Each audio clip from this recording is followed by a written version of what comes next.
Fala, moçada, sou o professor Antônio Pantoja, faço parte da loja do concurseiro, o curso online que mais cresce no Brasil. E hoje, eu e vocês, vamos de Polícia Militar do Estado do Ceará Grande. Ceará Grande, nós aqui da loja do concurseiro já trabalhamos com a história do Ceará e sempre que eu trabalho um concurso regional, eu digo para vocês, primeiro, você tem que contextualizar a história do Brasil e dentro da história do Brasil, nós vamos buscar a história regional. É a minha fala. O concurseiro, ele não quer perder muito tempo.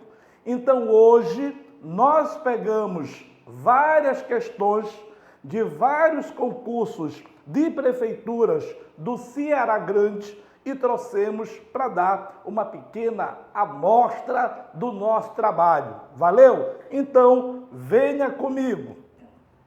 Vamos de primeira questão, moço. Acerca da retomada da colonização no Ceará pelos portugueses após a expulsão dos holandeses, assinale a opção correta. Atenção! Primeiro, eu tenho que ir para a história do Brasil. Jogo rápido. Nós sabemos que a partir de 1530, os portugueses foram obrigados a colonizar o Brasil. E quando os portugueses colonizaram o Brasil, os portugueses tiveram ajuda financeira dos holandeses. Se chama de Flamengo.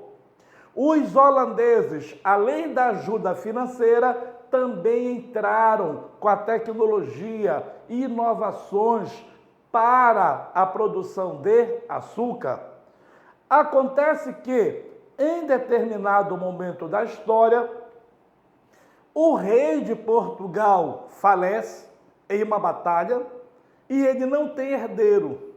Depois de várias disputas pelo trono, quem vai assumir o governo de Portugal é Filipe II. Filipe II, rei da Espanha. E a partir desse momento, Portugal e Espanha será governado por um único rei. Os portugueses achavam que iriam se dar muito bem porque a Espanha era rica.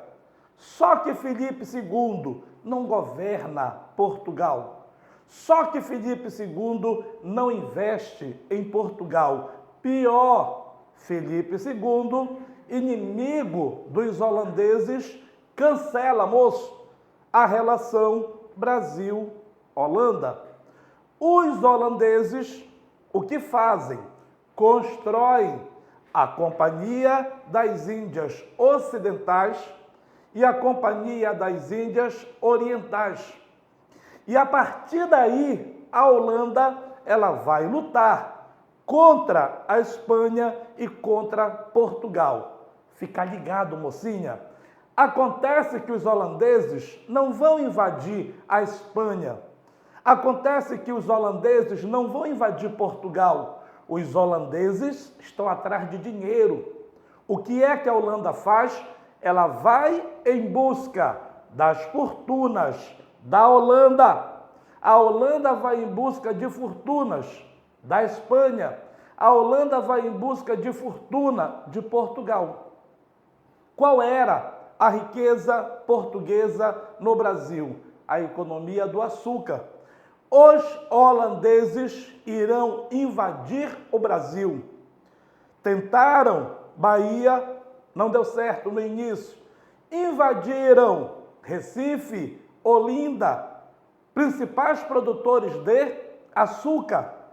E depois os holandeses vão aumentando seu domínio. E este domínio chega até o Ceará. Importante para fazer essa questão. Os holandeses, o que eu falei, eles vão invadir riquezas portuguesas e riqueza espanhola. Uma das riquezas de Portugal e da Espanha é o comércio ou tráfico de escravos. E os holandeses também vão ter um domínio das rotas que traziam escravo. Quem ficou aqui no Brasil tem problemas. Problema número 1, invadido pelos holandeses. Problema número 2, o fornecimento de escravos. Atenção, moço, quando os holandeses foram expulsos, entre aspas, a Holanda leva o aprendizado das técnicas de produção de açúcar, mas a Holanda também ainda mantém seu domínio lá no tráfico negreiro. Para expulsar os holandeses, guerras que destruíram engenhos e destruíram propriedades. Os senhores de engenho, os fazendeiros, tiveram prejuízos. E o pior, Portugal não só não ajuda na expulsão, como Portugal também não vai ajudar na recuperação da economia açucareira. Após a invasão dos holandeses, a economia açucareira, ela custa a ter novamente volume, e é justamente nesse período que determinadas atividades econômicas ganham volume. Você vai ter a procura de ouro, de metais preciosos. Você vai ter a valorização das drogas do sertão. Você vai ter a pecuária, importante para Piauí, importante para o Ceará. É a partir deste momento que nós começamos a olhar para outras formas de ganhar dinheiro. Entenda, moço e mocinha, a ideia é que quando você for fazer a sua prova, você já tenha este contexto histórico. Se nós estudarmos, segunda vez que eu falo, apenas a história regional, é um erro que você não vai cometer, você vai ter apenas uma visão parcial. Vem comigo. Acerca da retomada da colonização no Ceará pelos portugueses após a expulsão dos holandeses, assinale a alternativa correta. A. O direito do indígena, habitante de território do Ceará, a terra, foi reconhecido pelo governo português por meio de distribuições de sesmaria. Atenção, os primeiros habitantes do Brasil, eles foram literalmente expulsos de suas propriedades. Acontece isso hoje ainda. Nós não vamos ter uma política de reconhecimento que a terra era dos indígenas. Isso vai levar muito tempo. A alternativa A está errada, por quê? Porque os índios não tiveram o reconhecimento de suas terras. O português, ao chegar no atual Ceará, ele vai travar batalhas para expulsar e matar esses povos. Alternativa B. A criação de gado foi uma atividade central no processo de ocupação do interior do Ceará. Atenção, no início nós vamos tentar utilizar o Ceará para outros produtos. O que nós temos que entender? A criação de gado, importante, ela não exige grandes investimentos. A criação de gado não exige mão de obra escrava africana, que estava em falta. E a criação de gado, acabei de dizer, ela vai substituir justamente o quê? A economia do açúcar. Lembrando que nós temos vários textos que mostram que a ocupação do Ceará será feita via Bahia e será feita via Pernambuco. E essas pessoas de Pernambuco e essas pessoas da Bahia vão investir na ocupação de áreas que não eram ocupadas. Então, a ocupação, a colonização do Ceará, ela passa de forma obrigatória pela pecuária. Não é, moço? Professor, por que não pode ser assim? Os principais responsáveis pela ocupação do interior do Ceará foram os bandeirantes, originários da cidade de São Paulo. No atual Ceará, você vai ter a presença de bandeirantes no início da colonização. Você vai ter a presença de pessoas em busca de minérios, ouro, no início da colonização. Mas eles não são responsáveis pela ocupação do interior. A ocupação do interior, a fixação e o desenvolvimento será através da pecuária, beleza? Por que não pode ser alternativa D? A ocupação do sertão do Ceará foi pacífica. Parou tudo aí, né? Acabei de mostrar para vocês que no momento em que os portugueses chegam naquela região, já existiam povos que nós chamamos de índios, e foram inúmeras batalhas e nações indígenas que foram dizimadas. Então, não foi pacífica. O senhor não leu o restante.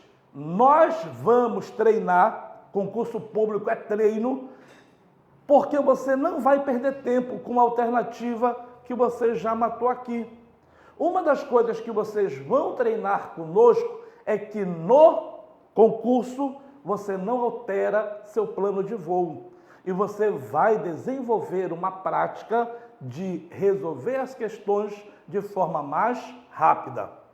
A alternativa é, ao contrário do que ocorreu nas demais regiões em que se plantava cana-de-açúcar, nas quais se adotou o modelo de concentração fundiária, na colonização do Ceará empregou-se o modelo da pequena propriedade, completamente errado. Vamos ter em determinados locais um plantio da cana? Sim. Não tão envolvente, não tão potente como Bahia, Pernambuco, Olinda. Só que, no momento em que nós vamos produzir açúcar, qual é o modelo que você aprendeu? Plantation. E o modelo plantation é a grande propriedade, latifúndio. Um produto para exportação, monocultura. E o trabalho compulsório. O que é o trabalho compulsório, mocinha? É o trabalho forçado. E este trabalho forçado, no primeiro momento foi indígena e no segundo momento foi o trabalho africano. Beleza? Valeu? Vamos para a próxima questão. Notem, eu fui buscando vários modelos de prova das prefeituras. Fui buscar os mais recentes e você vai perceber que a banca, o que é que ela vai trazer? Texto ou conteúdo. Algumas questões são bem diretas. Olhando para cá, no início da ocupação e da colonização do Ceará, sua principal característica era a atividade pastoril, a pecuária. Nesse momento, os colonizadores buscaram os índios nativos, impondo-lhes a sua maneira de viver e trabalhar. Os índios resistiram à escravidão e muitos fugiram para regiões mais distantes, longe do alcance dos portugueses. Apesar da luta e resistência dos nativos, muitos ainda foram escravizados, sendo utilizados em sua maioria como mão de obra. Atenção, nesse tipo de questão eu vou aloprar. Imagina que você não estudou para essa prova. Imagina que você está totalmente inseguro. E aí você diz, para que eu vou ler o texto? Notem, o texto ele está fazendo uma relação. No início da ocupação e da colonização do Ceará, sua principal característica era a atividade pastoril. Se essa atividade é pastoril, os escravos, eles vão ser utilizados em que atividade, moçada? Pecuária. Ei, professor, essa questão é muito fácil. É a que você não erra. Professor, essa questão é muito fácil. É para te dar segurança, moço. Então, às vezes, você não faz a leitura do texto valendo. E cada professor com a sua loucura. Qual é a do Pantoja? Grifa. Porque no momento em que você grifa, você está dizendo para você que isto é importante. Se você grifar, você não vai ler 2, 3 vezes.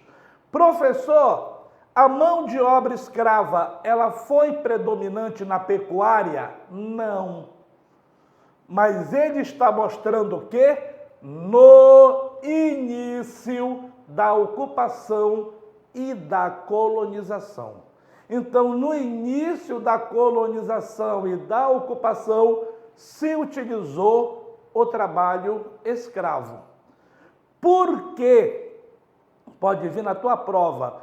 Por que a mão de obra escrava, ela não foi predominante? Vamos lá? Vem comigo? É porque a pecuária era uma atividade extensiva. Não haviam cercas. O gado era criado solto. Imagina o escravo montado em um cavalo e o cara diz, vai buscar o gado que desgarrou. Não volta nem o gado, nem o escravo. Valeu? Beleza? Vamos lá. Terceira questão. A respeito da escravidão no Ceará, assinale a opção correta. Acredito que nós já tomamos conhecimento. Nós precisamos entender que o principal modelo e que permite a fixação e que dá condições para que haja, de fato, a colonização é a pecuária. Acabei de explicar que a pecuária é um modelo extensivo e que nós não vamos, ao contrário de outras atividades, necessitar de um volume tão grande de trabalhadores. Com o tempo, nós não vamos ter na pecuária a escravidão predominante. Você precisa entender que em determinado momento da história do Ceará, nós vamos ter famílias vindo de outros locais e essas famílias trouxeram escravos. Mas a escravidão era em menor número. A partir de 1850, história do Brasil, ficou entendido que a escravidão deveria acabar.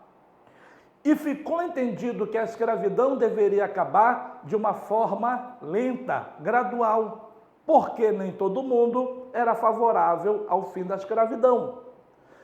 Em 1850, a principal economia no Brasil era a economia do café. E muitos cafeicultores ainda relutavam em trazer os imigrantes.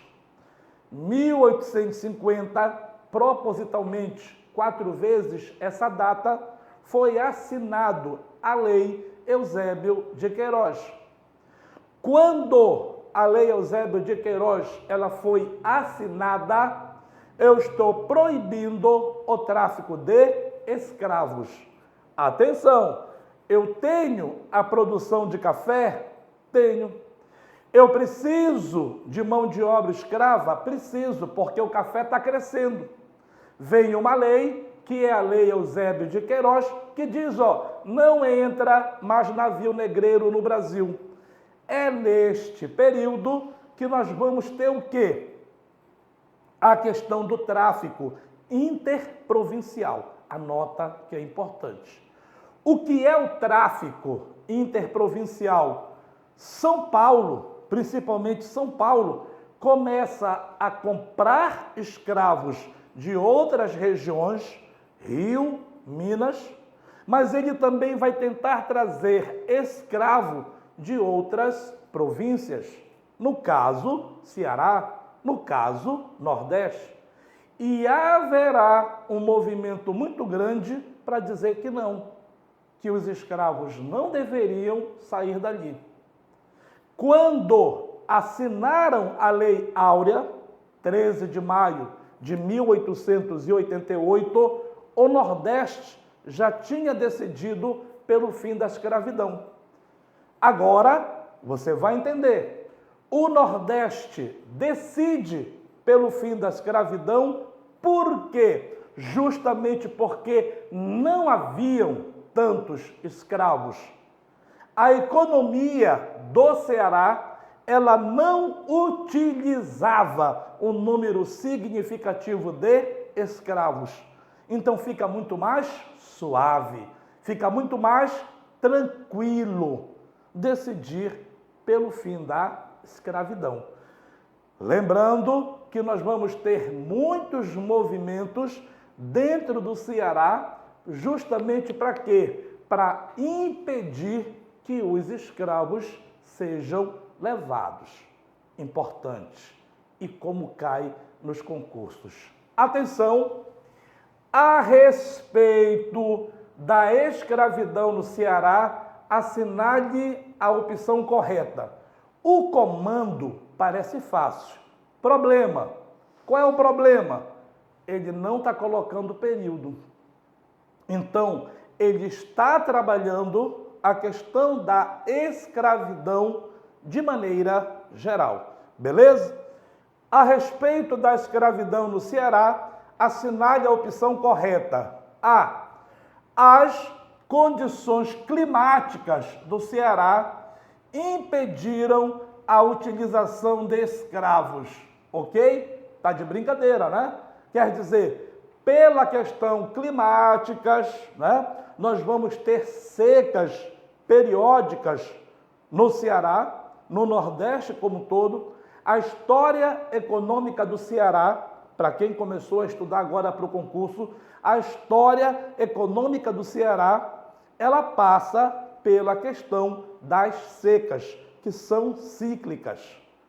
Que isto, até recentemente, abalava não só a ocupação geográfica, mas diretamente a economia. A questão climática não tem nada a ver com impedimento. Acabei de explicar para vocês. O número de escravos no Ceará é inferior a outras regiões, até pelo modelo que foi implantado, pecuária. Alternativa B.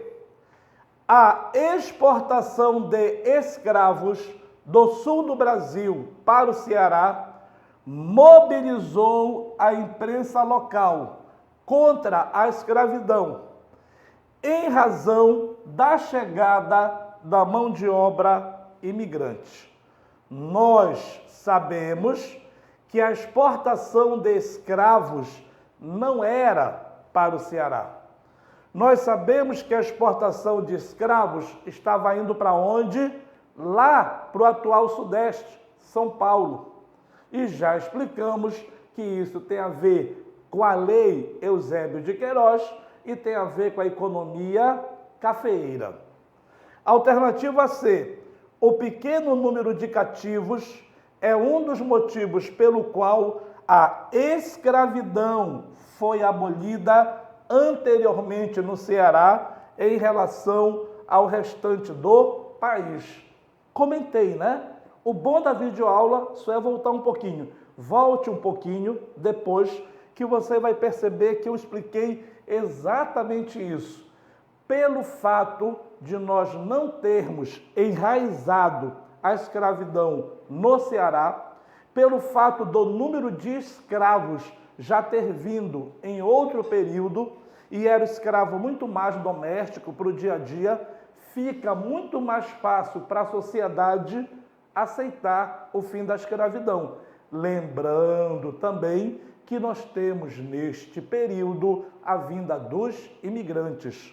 Eu sei que você não pensa assim, mas muitas aulas ou muitos textos dizem: os imigrantes vieram para o Brasil, italianos e alemães. São Paulo, Rio Grande do Sul. Os imigrantes vieram para o Brasil, italianos, alemães, portugueses, poloneses, espanhol, chinês, japonês, judeus, e eles não foram somente para São Paulo e não foram somente para o Rio Grande do Sul. O Nordeste vai receber um número significativo de imigrantes. Beleza? Vamos lá? Fica atento aqui. Não houve casos de resistência à escravidão no Ceará. Os escravos que vieram para o Ceará aceitaram pacificamente a escravidão. Lembrando que o processo para a Lei Áurea é a resistência escrava. Os pretos, desde quando chegaram no Brasil, resistiram à escravidão. Os pretos, desde quando chegaram no Brasil, resistiram à escravidão. Devido ao pequeno número de escravos, o fim da escravidão no Ceará não ocorreu mediante ao movimento abolicionista. Nós, no Ceará, vamos ter o movimento abolicionista. O que eu estou te explicando que no Ceará ficará muito mais fácil ceder ao movimento do que em outras regiões. Tranquilo? Beleza? Vem comigo. Quarta, a política econômica de Juscelino Kubitschek foi definida por um programa de metas, mediante o qual, para tudo, estávamos discutindo Brasil Colônia e aparece na tua prova uma questão de Juscelino Kubitschek. A primeira coisa que nós precisamos respirar é que a economia cafeeira, ela foi um divisor de águas na história do Brasil. Quando o Brasil foi colonizado, o modelo adotado foi o modelo agrário. Quando o Brasil foi colonizado, a mão de obra escolhida foi a mão de obra escrava. A economia do café, na segunda metade do século XIX, ela força uma mudança. A economia do café, ela vai ser rural. A economia do café vai utilizar os escravos, mas qual é a diferença?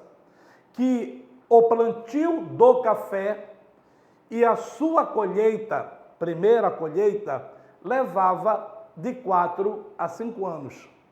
Não era qualquer fazendeiro que tinha dinheiro para comprar escravos, plantio, espera 5 anos para poder colher e depois vender para ter lucro, talvez.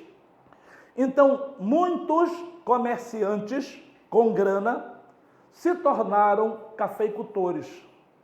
E muitos desses comerciantes cafeicultores têm uma outra mentalidade. E qual é a outra mentalidade? Sai a escravidão e traz o trabalhador assalariado. O trabalhador assalariado eu também controlo, só que eu não tenho os gastos que eu tenho com os escravos. Atenção, o Sudeste se desenvolve e muitos desses não barões do café, mas comerciantes que investiram no café, eles começaram a investir no café, mas investiram na indústria. E é a partir do século XIX que Rio, São Paulo e Minas se desenvolve. É a partir do século XIX para o século XX que nascem as fábricas, que nascem as indústrias. Rio, São Paulo e Minas. O que é que você vai perceber? Essa discrepância, essa diferença, ela só teve a aumentar. Quando Juscelino Kubitschek se lança como candidato à presidência, ele afirma que o Brasil, nos seus 5 anos de governo, crescerá 50.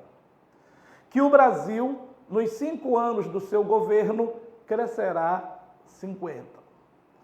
E ele possui um plano de várias metas e que, para tua sorte, resume-se em 5.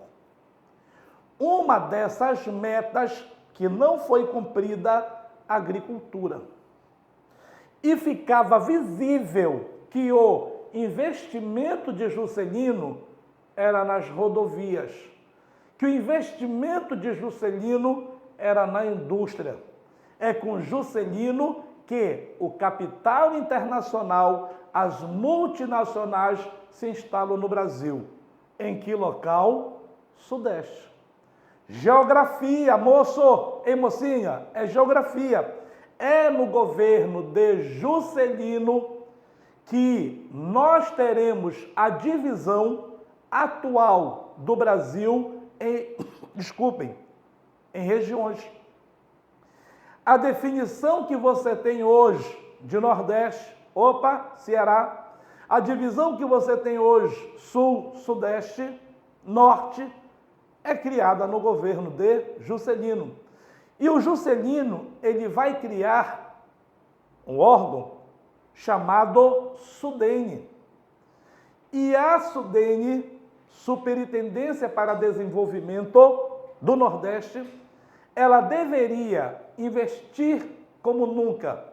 Ela deveria mapear quais seriam os principais itens para serem aplicados.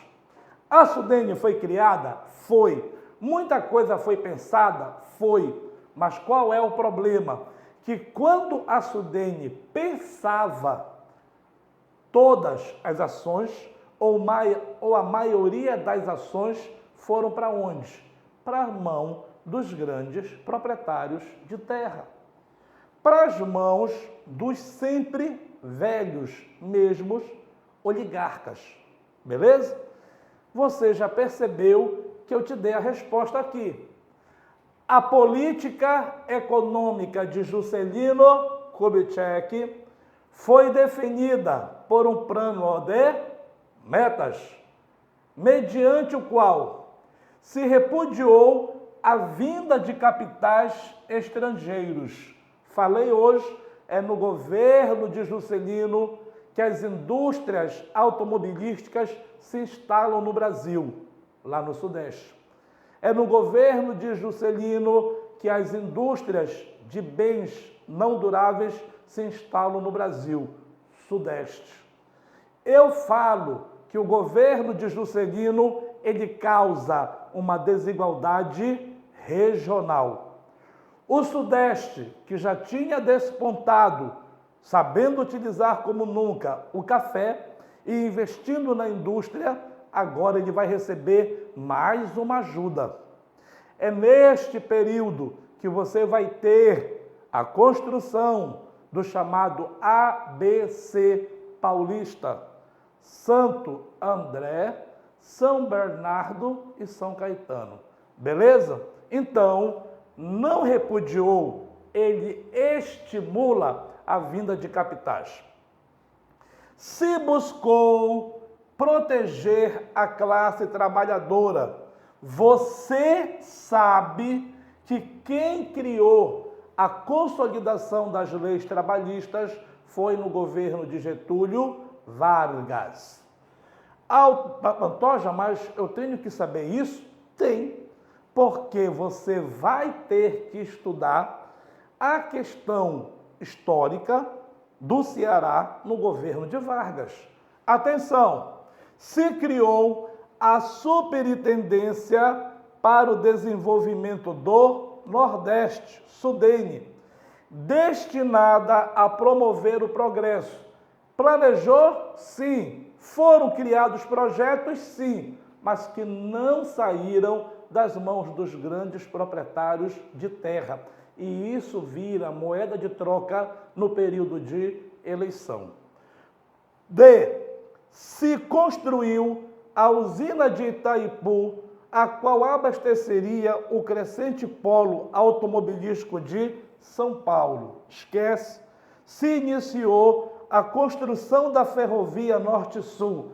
Moço, falei hoje, volta. O Juscelino, ele encontra uma malha ferroviária no Brasil em crescimento.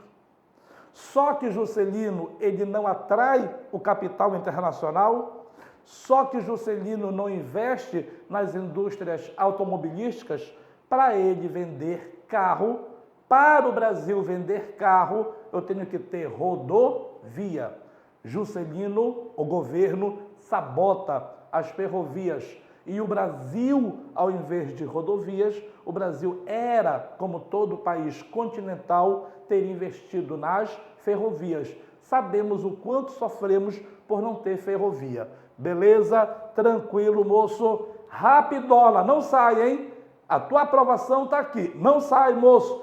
Estão gostando da aula? Sei que estão. Estou passando um conteúdo da forma tranquila, adequada? Sei que estou. Então, fica aqui conosco. Eu vou começar pelo que interessa. Investimento de R$ 282. Divide, parcela. E no momento em que você fizer, né, a sua inscrição, no momento em que você ficar aqui com esta tropa, você vai ter videoaulas dinâmica, como a do professor Pantoja e as outras feras que estão conosco. Você vai ter 2 testes simulados e a correção é nesta velocidade, é nesse volume que você gosta, mas a revisão final online. Esta revisão é com toda a equipe, trazendo questões, mas trazendo dicas no formato que eu estou trazendo para vocês. Vem aqui conosco, fica aqui na loja do concurseiro e vem, te matricula. Você não vai se arrepender, moço. Fica comigo, fica com a loja, que você não vai se arrepender. Vem de questão número 5. A história política e econômica e social do Ceará. Cuidado, moço. De novo, é uma questão que ela não está estabelecendo um período histórico. Questãozinha muito aberta. Eu prefiro quando a questão venha sobre o período colonial, sobre o período imperial, sobre a era Vargas. Aqui, olha o espaço. A história política, econômica e social do Ceará. Vão para a alternativa. Configura-se a partir da ocupação pioneira e prolongada dos holandeses, que constituíram o núcleo urbano desenvolvido que depois vai se originar na cidade de Fortaleza. Os holandeses invadiram o Ceará? Sim. Construíram fortes? Sim. Mas atenção, configura-se da ocupação pioneira. Os holandeses não foram os pioneiros. Os pioneiros foram os portugueses. Atenção, constituíram o núcleo urbano. Nós vamos ter um desenvolvimento urbano a partir da produção de algodão. Anote aí. Quando nós vamos ter o desenvolvimento urbano é quando nós começamos a investir no algodão. Beleza? Alternativa B é marcada por confrontos entre oligarquias que disputavam a terra e o controle político. Alternativa B. Bem aberto, né, moço? Bem aberto, né, mocinha? Atenção, nós sabemos que desde o segundo reinado, nós vamos ter grandes proprietários de terra que, além de ter poder político, também tem poder econômico. Esses proprietários de terra, conforme o tamanho do seu prestígio, não eram chamados de coronel, eram coronéis. Eles tinham poder sobre as pessoas. Sai o segundo reinado e o Brasil se transforma república. Embora o Brasil fosse república, as velhas oligarquias ainda estavam presentes. E essas velhas oligarquias agora perceberam que existe o voto. História do Brasil. O voto, ele é aberto. Porque a primeira Constituição republicana estabelecia que o voto era aberto. Eu sabia se você votou ou não em mim.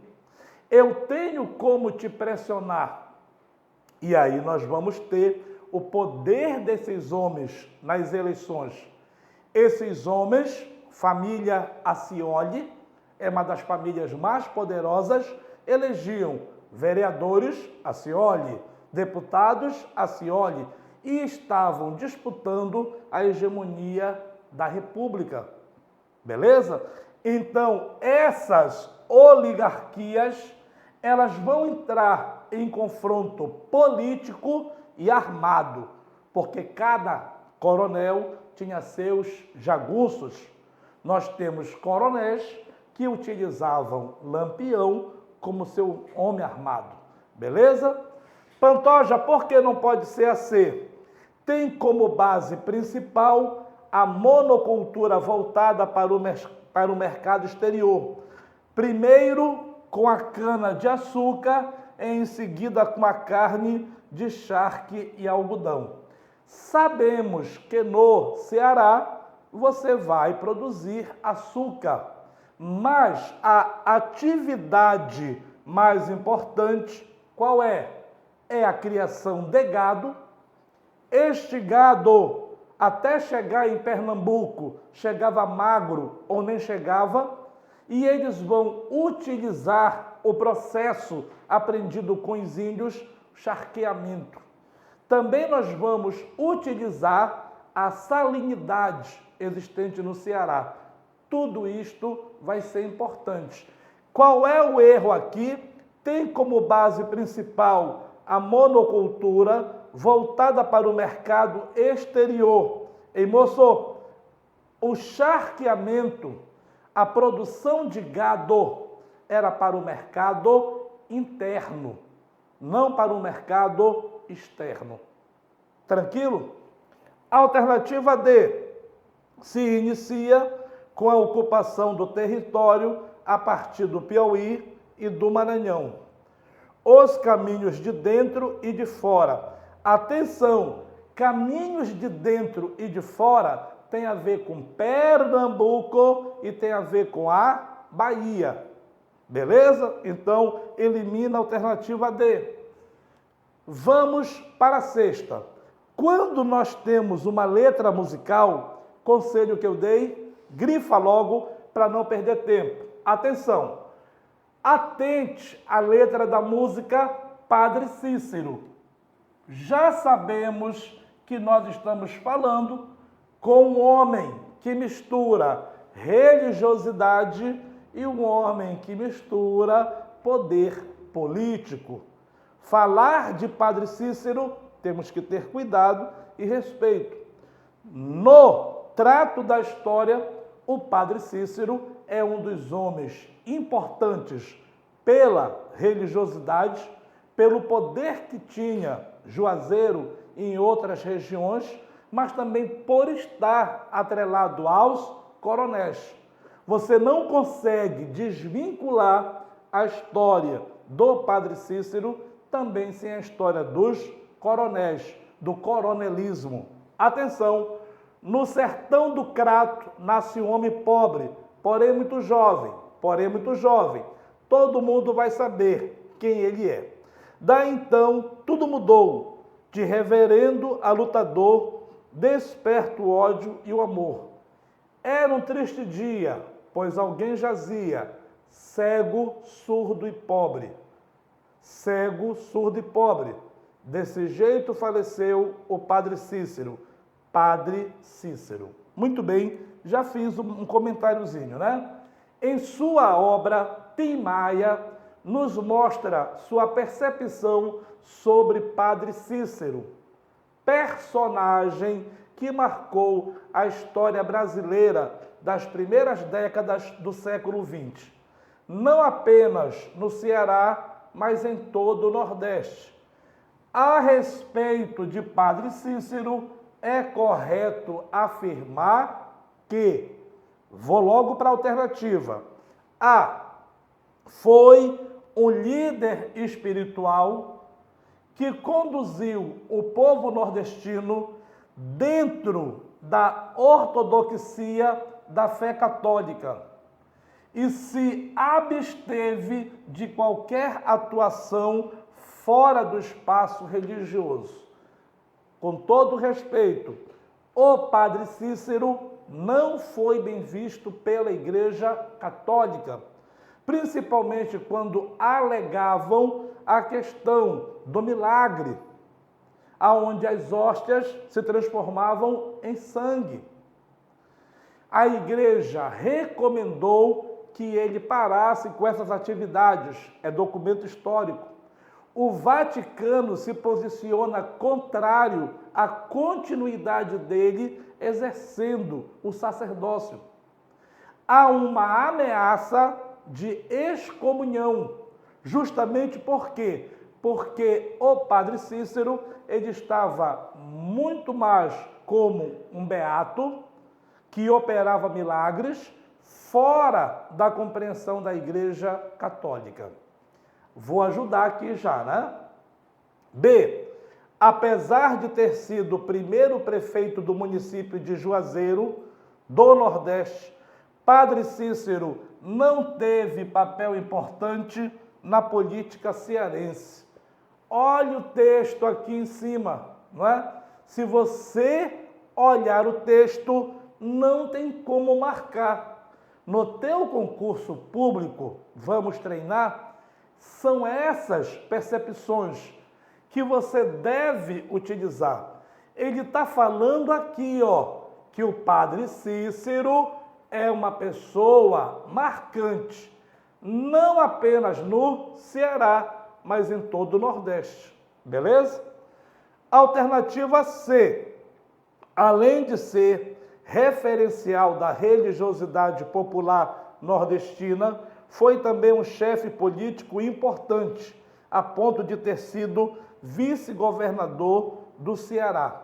Nós temos que entender que a família Scioli, em determinado momento, é ameaçada pela política das salvações.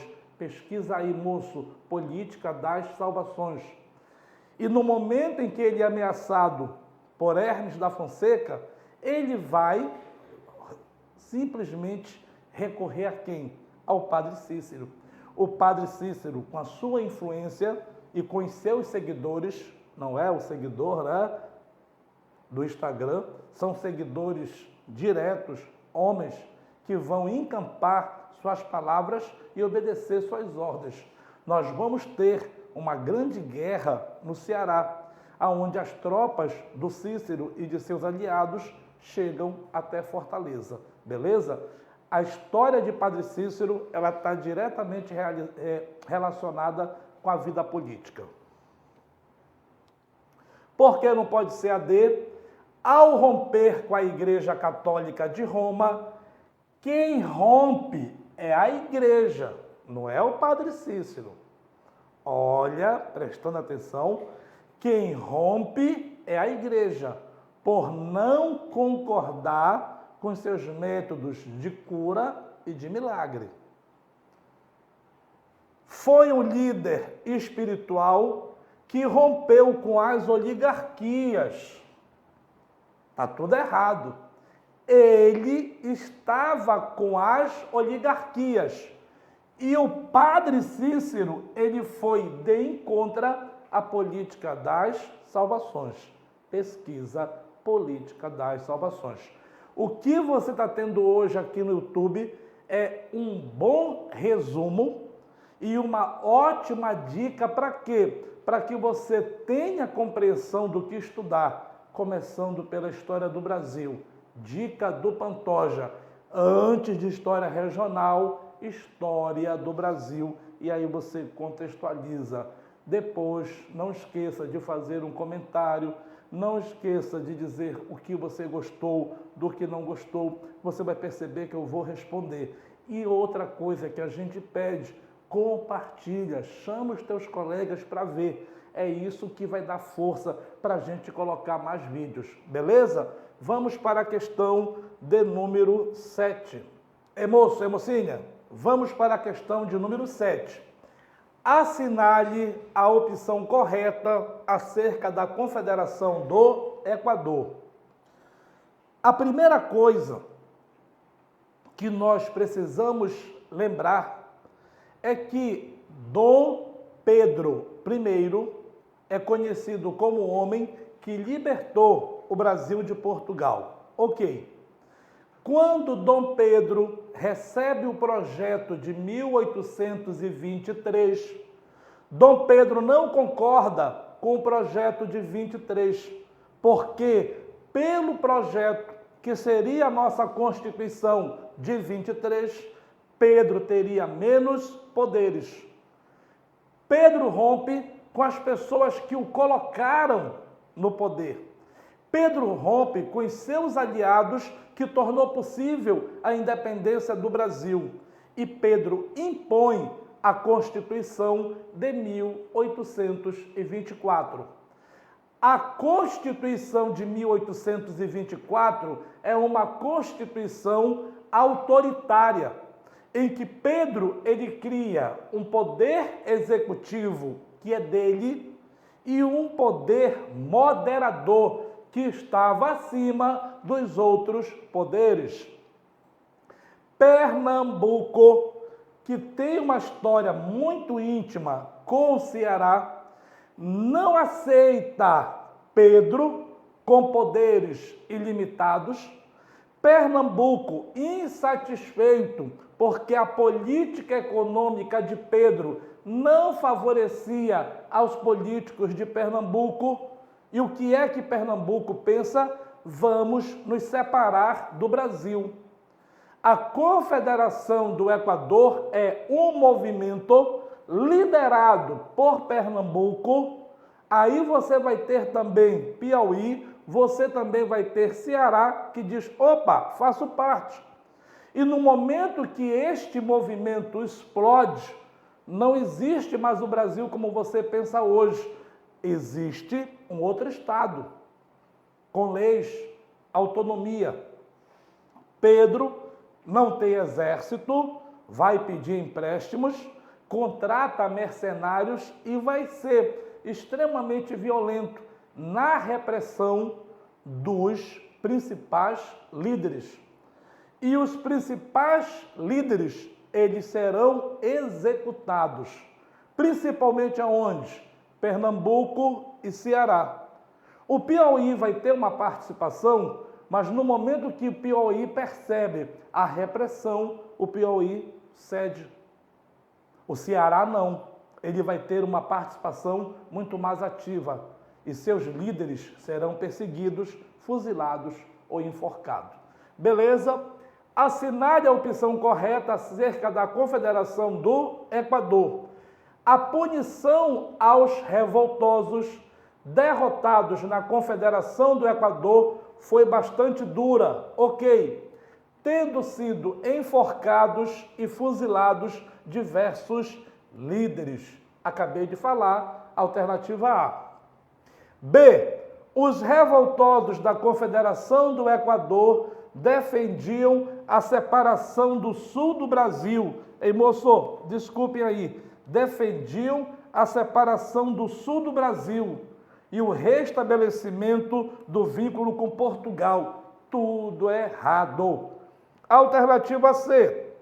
A Confederação do Equador consistiu em um movimento de crítica à excessiva descentralização. Volta! Acabei de dizer para vocês que Pedro, ele impõe a primeira Constituição do Brasil e ele terá 2 poderes. Pesquisa o que era o poder moderador.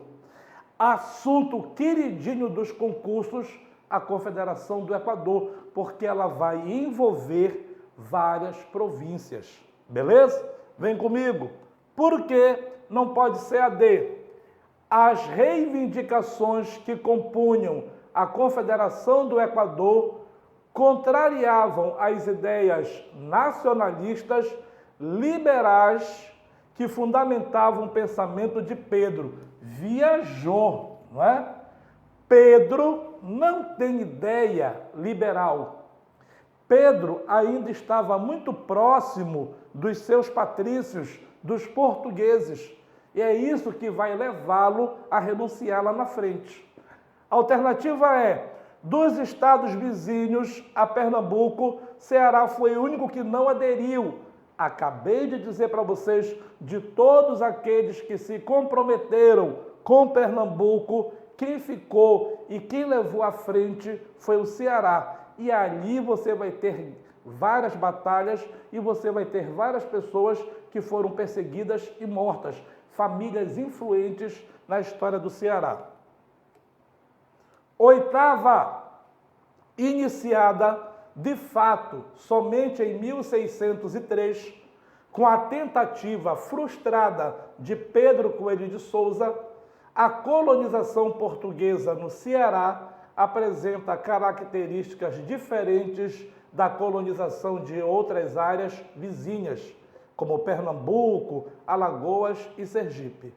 Dentre essas características, destaca-se, lembrando que esses que eu acabei de ler, a colonização se dá pelo litoral, a colonização se dá utilizando a economia do açúcar e predominante o trabalho escravo. O Ceará, ele não utiliza como mão de obra predominante a escrava. Você vai ter o açúcar, mas não vai ser a principal economia, é a pecuária. E você vai ter uma colonização do interior, depois para o litoral. A grande produção de cana-de-açúcar na zona da mata litorânea do Ceará e a exportação de açúcar para a Europa. Acabei de dizer que é a pecuária, é o interior. E a pecuária, falamos hoje, é uma produção voltada para o mercado interno, depois que vai ser para o mercado externo. B. A ocupação do interior pela pecuária em duas frentes, a do sertão de fora, Pernambuco, e de dentro pelos baianos. Falei hoje para vocês que Pernambuco e Bahia, de forma não planejada, irão ocupar regiões despovoadas. Eles não consideravam índio gente. E eles começam a ceder terra, eles começam a oficializar a terra para que aquelas pessoas utilizem a pecuária. Lá nas minhas primeiras questões, só é voltar, eu explico muito bem a questão da ocupação pela pecuária. Pantoja, por que não pode ser a C? A grande atividade extrativista de ouro e pedras preciosas responsável pelo surgimento de várias cidades. Atenção, no início da colonização, você até vai procurar metais preciosos como se procurou em todo o Brasil, beleza? Mas não é esta economia. D. O comércio interno de escravos trazidos da África, já que o porto de Mucuripe era o segundo maior porto de escravos. Falamos que a mão de obra escrava não vai ser atividade importante, até porque a pecuária extensiva nós não vamos utilizar a mão de obra escrava. A alternativa é o comércio de algodão, que permitiu a ocupação litorânea no século XVIII.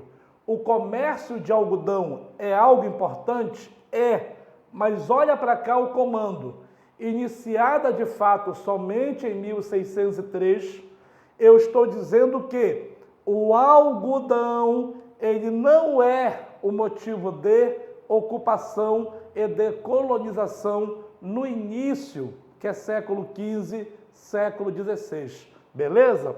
O comércio de algodão,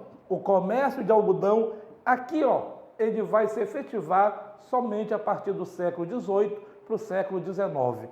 Tranquilo, moço? Atenção! 8 questões, mas essas 8 questões abordei os mais diversos temas. Fica conosco, faz o comentário, dá o teu like, que a gente volta. Valeu? A aprovação é a sua verdade. Até mais!